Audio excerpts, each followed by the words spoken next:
conflicto palestino-israelí continúa con un abrumador número de ataques aéreos en Gaza por parte de Israel. La contraofensiva del gobierno de Benjamin Netanyahu busca tener el control total del enclave de Gaza, que ha sido controlado desde el 2005 por el grupo militante islamista de Hamas. Más de 100.000 personas se habrían desplazado por estas confrontaciones, según la Agencia de Obras Públicas y Socorro de Naciones Unidas. Miles son palestinos heridos. Más cohetes impactan los objetivos de Hamas, organización que no ha mermado sus amenazas y que insiste en la evacuación de algunas zonas blanco de sus ataques. Advertimos que este contenido audiovisual puede herir susceptibilidades de algunas de nuestras audiencias. Israel también reacciona y la nube gris que cubre la franja de Gaza y sus alrededores no se difumina. Según la Cancillería israelí, ya son más de 900 los muertos en Israel y el Departamento de Salud de Gaza estima que de su lado son unos 800. Unos 130 israelíes permanecen aún secuestrados en Gaza y bajo el poder de Hamas, que amenazó la integridad de estas personas. Anunciamos que por cada ataque sin previo aviso contra nuestro pueblo que se encuentra protegido en sus hogares, lamentablemente tendremos que ejecutar a uno de los enemigos civiles cautivos que tenemos en rehenes y nos veremos obligados a transmitir eso mediante audio y video. Amenaza ante la que el gobierno israelí no tardó en reaccionar, comparando a Hamas con el grupo yihadista Estado Islámico. Niños atados, ejecutados, junto con sus familias. Hombres y mujeres jóvenes baleados por la espalda, ejecutados. Hamas es ISIS. Y lo derrotaremos tal como el mundo ilustrado derrotó a ISIS. Este vil enemigo quiere guerra y la conseguirá. Israelíes se resguardan en refugios, mientras civiles palestinos lo hacen en escuelas construidas por la ONU. Si nos quedamos en nuestras casas, morimos. Si vamos a las calles, morimos. Mi amado hermano huyó de un lugar a otro, que en paz descanse su alma. No me queda gente. Nuevos videos se han dado a conocer tras las incursiones violentas de miembros de Hamas a viviendas de civiles en Israel. Comunidades que cohabitan y que son conocidas como kibutz han sido fuertemente impactadas por esto. Militares siguen en la búsqueda de víctimas en estos sectores. Hay momentos en la vida, y lo digo literalmente, en que la maldad pura y simple se desata en este mundo. El pueblo de Israel vivió uno de esos momentos el pasado fin de semana a manos sangrientas de la organización terrorista Hamas, un grupo cuyo propósito declarado es asesinar judíos. Este fue un acto de pura maldad, más de 1.000 civiles masacrados, no solo asesinados, masacrados en Israel. El presidente Joe Biden una vez más condenó enérgicamente el ataque de Hamas contra Israel y al igual que el primer ministro de ese país equiparó las acciones de este grupo con las del Estado Islámico. Biden reiteró su apoyo incondicional para que Israel pueda defenderse, anunciando apoyo militar y un pedido urgente al Congreso para proveer asistencia adicional, así como en el esfuerzo para liberar a los secuestrados. Ahora sabemos que ciudadanos estadounidenses se encuentran entre los retenidos por Hamas. Ordené a mi equipo que comparta inteligencia y despliegue expertos adicionales de todo el gobierno para consultar y asesorar a sus homólogos israelíes sobre las gestiones a fin de recuperar a los rehenes.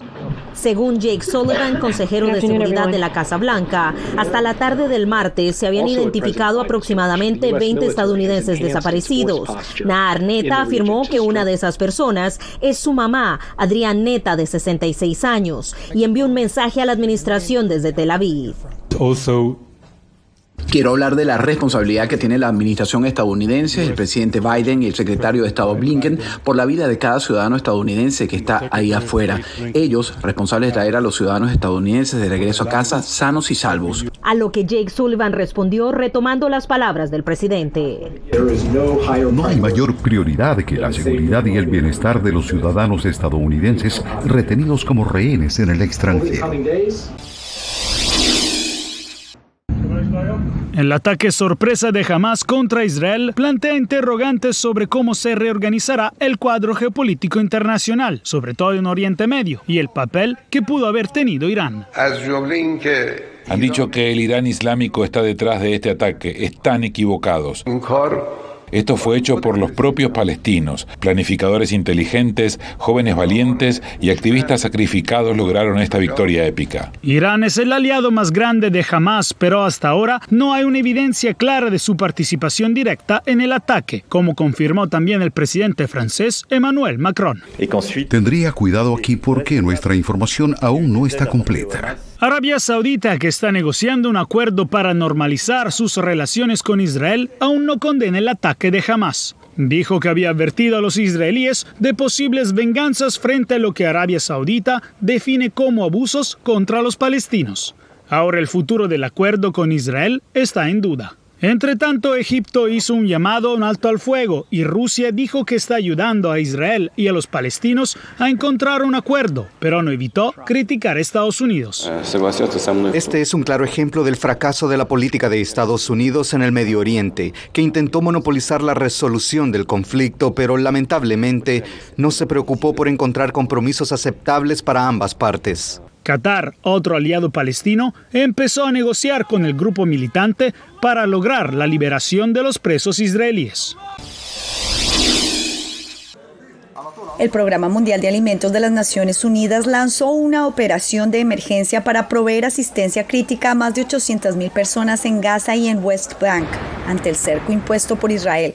La ONU hizo un llamado a establecer corredores humanitarios y a reunir $17,3 millones en fondos para este fin en un plazo de 4 semanas. La situación es devastadora. Estamos haciendo lo posible para asegurar de que las personas necesitadas que huyeron de sus hogares y que viven en refugios reciban alimentos y la ayuda necesaria para sobrevivir. Necesitamos un corredor humanitario para poder apoyar a las personas afectadas y su número aumenta cada día. Necesitamos un acceso seguro y sin obstáculos y necesitamos apoyo financiero ahora más que nunca. Por su parte, la portavoz de la Oficina de Derechos Humanos de la ONU enfatizó en que se debe respetar el derecho internacional humanitario en todas las circunstancias. Pedimos a los grupos armados palestinos que liberen inmediata e incondicionalmente a todos los civiles que fueron capturados y que aún se encuentran detenidos. El derecho internacional humanitario prohíbe la toma de rehenes y la imposición de asedios que pongan en peligro la vida de los civiles, privándolos de bienes esenciales para su supervivencia. Y el portavoz de la UNICEF urgió a defender y proteger la vida de los niños. Según informes, cientos de niños israelíes y palestinos han muerto y muchos más han resultado heridos en las últimas 72 horas. El asesinato y la mutilación de niños es una violación grave y el homicidio intencional es una infracción grave del derecho internacional humanitario. Ella estaba sola en su casa en el Kibbutz Hulit. Tomó a sus 2 hijos, un bebé de 4 meses y un nene de 4 años, y se encerró en el cuarto seguro que cada uno tiene en su casa. Eso es una parte. Por otra parte está la vecina de ella, que es una buena amiga también. En su casa, con un amigo, se encerraron también en el cuarto seguro. Ellos escucharon gritos y gente hablando en árabe. Cerraron la puerta, pero los terroristas entraron a su casa, hicieron volar la puerta del cuarto seguro, mataron al amigo de la vecina y la sacaron a ella. Ella se salvó, la sacaron a ella del cuarto de seguro y la hicieron sentar en el living room. Y de repente le traen a los hijos de mi sobrina. De mi sobrina no se supo nunca nada más.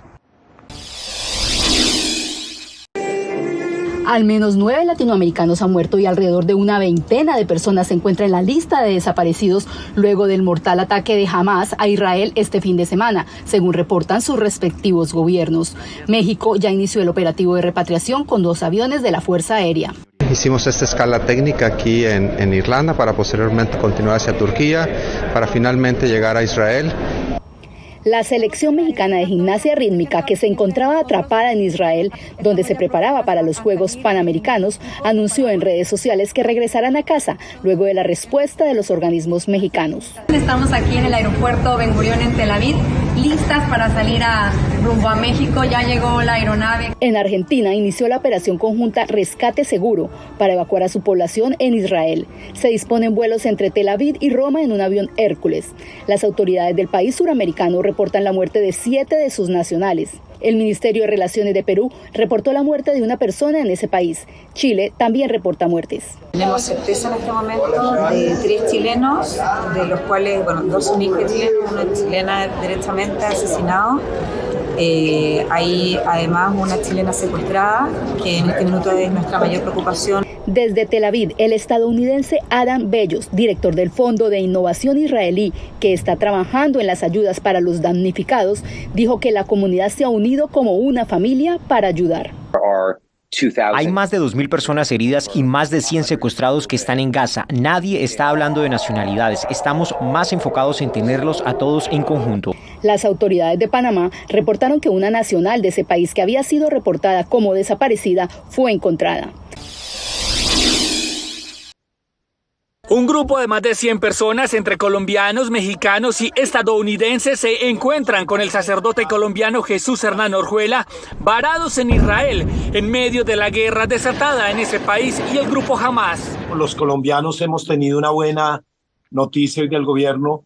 Estamos en Jerusalén, estamos en un lugar seguro. Los turistas que se encontraban participando de una peregrinación junto con otros colombianos que estaban de visita en Israel serán repatriados en vuelos humanitarios de la Fuerza Aérea Colombiana en un trabajo articulado con las autoridades de Israel. Para esto ya se está trabajando en la logística y permisos necesarios para el desplazamiento y aterrizaje de la aeronave en Israel. Estamos más dispuestos, entendemos, y vamos a apoyar, ayudar con todos los trámites y coordinaciones y logística se necesita por eso. Una incertidumbre que crece cuando las cifras de muertos siguen en aumento.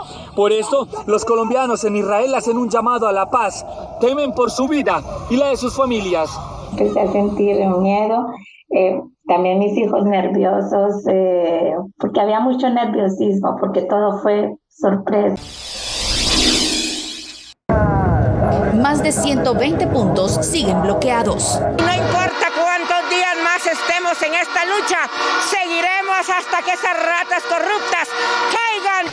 Y el descontrol se apoderó de la plaza central, donde supuestos manifestantes infiltrados provocaron daños a negocios locales y agentes de la Policía Nacional Civil lanzaron gases lacrimógenos. La organización 48 Cantones, que inició las movilizaciones el 2 de octubre, aseguró que sus protestas han sido pacíficas y que la llegada de manifestantes infiltrados es un intento por criminalizar la legítima protesta. Mientras, el presidente de Guatemala rechazó los bloqueos y anunció capturas. Los bloqueos son ilegales. Los bloqueos están derivando en actos vandálicos en perjuicio de la propiedad privada. Y aseguró que tiene pruebas que los bloqueos son financiados desde el extranjero. Que fondos provenientes del extranjero han sido trasladados a ONGs nacionales, de donde han salido los recursos para el pago de la alimentación, servicios sanitarios portátiles y, en fin, la logística de los bloqueos. A través de X, el presidente electo Bernardo Arévalo le dijo a Yamatei que es su responsabilidad como presidente en funciones pronunciarse en contra del rompimiento del orden constitucional que asegura la fiscal Consuelo Porras, en contubernio con jueces y fiscales, ha venido provocando, y que la salida de la crisis es escuchar a la población que está en protesta. Mientras, Yamatei le hizo un llamado a no promover las protestas.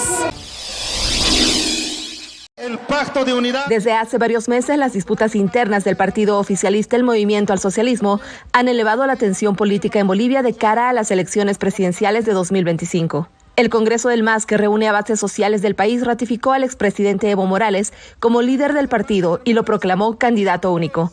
También determinó la expulsión del actual mandatario Luis Arce, quien fue su ministro de Economía, y del vicepresidente David Choquehuanca, además de otros funcionarios.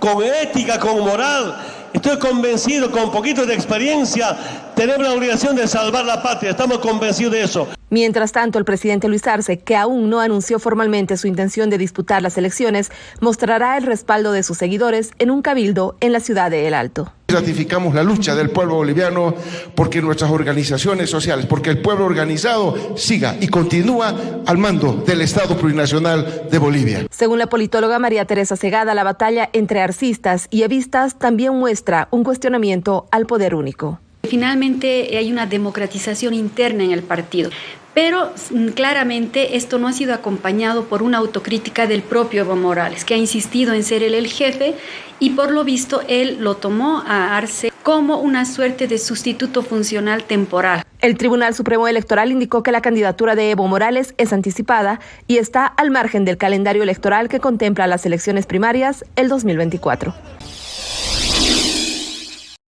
Una investigación publicada en la revista Science estima la cantidad de personas que trabajan para los cárteles de la droga que operan en México. Más o menos 175,000 personas afiliadas, es decir, trabajando directamente con el cártel. Esto convertiría al narcotráfico en el quinto empleador en México, no muy lejos de Walmart y similar a la cadena Oxxo. El presidente López Obrador criticó la publicación. Una nota también de la derecha, de los conservadores, diciendo los empleos que se generan en México vienen del narcotráfico. Otro de los autores del estudio es el italiano Gianmaria Campedelli, experto en la estructura de organizaciones delictivas. Mano dura policies or tough policies. Encarcelar más gente no tendría impacto suficiente en la reducción de la violencia. Dice que prevenir el reclutamiento de los cárteles daría mejores resultados.